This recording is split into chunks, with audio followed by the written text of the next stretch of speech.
challenge ilikuwa ni kuokoa. Hii ya kutanganya hii ya madini. Unasema kwamba ni ukumbusho. Hii sio Kristo leo ameanishwa leo. Ni kukumbuka kwamba yeye aliteswa na yeye akafufuka. Na tunaambia waumini rudisheni mawazo Kristo afufuke maishani. Sisi tukwambia leo ati kwa Moscow ati Kristo alisulubishwa Friday ati akaa kaburini Jumamosi. Sasa wale waliobeba msalaba walikuwa kaburini.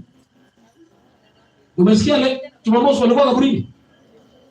Unasikia mwenye alipigwa msalaba akakufa mzee kanisa aliamuka. Hii ni ukumbusho. Kristo aliteswa, akapondwa, akapigwa mjeledi, akapemewa mate. Sisi tukaweza kuokolewa. Kwanza yule mwenye hapo kwa msalaba na mate msito pamoja na magamazi. Sema yeye usiangalia aweze kasirika na kutupa ndio kitu na kuanza vita naye.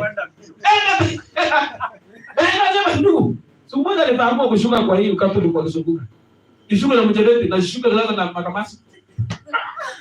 Au niangalie vita ambayo itaamka hapo. Nisema Kristo alianza vita kweli. Ndio kile mliamua. Mama.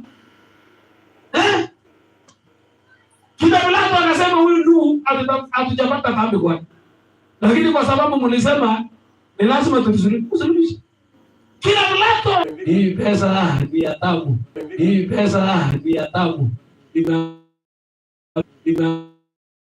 Malizie kwa miti juu na sigara alimalizia kwa malizie kwa miti juu na sigara alimalizia kwa miti juu. Dada. Maranatha nataka turudishe ndugu na dada. Watu majina mingi, ya mingi. Hata kama unataka useme Morris, sema ndugu Morris. Ukisema mama unaitwa nani? Ruth. Tata Rose. Sema Tata Rose katika Kristo Yesu. Paka mtu kwa soma anashangaa. Sema Tata Rose. Wacha maneno ya kujiita majina hii, si fulani hii.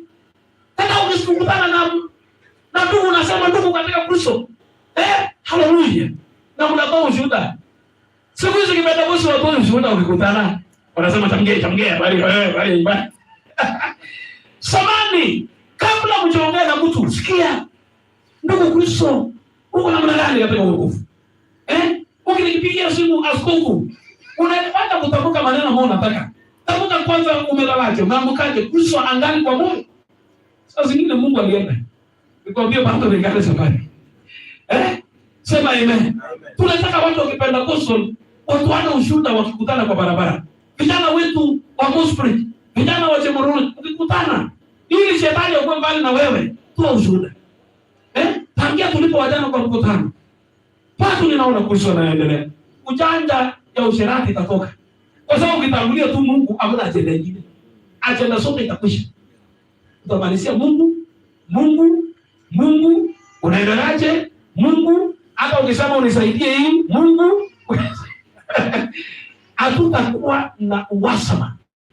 Kwa sababu tumeweka Mungu ndani. Ndio unaangalia sasa zingine tunaanza vita kanisani kwa sababu hata ushuhuda ikienda. Watu wanakutana hakuna ushuhuda. Ukikutana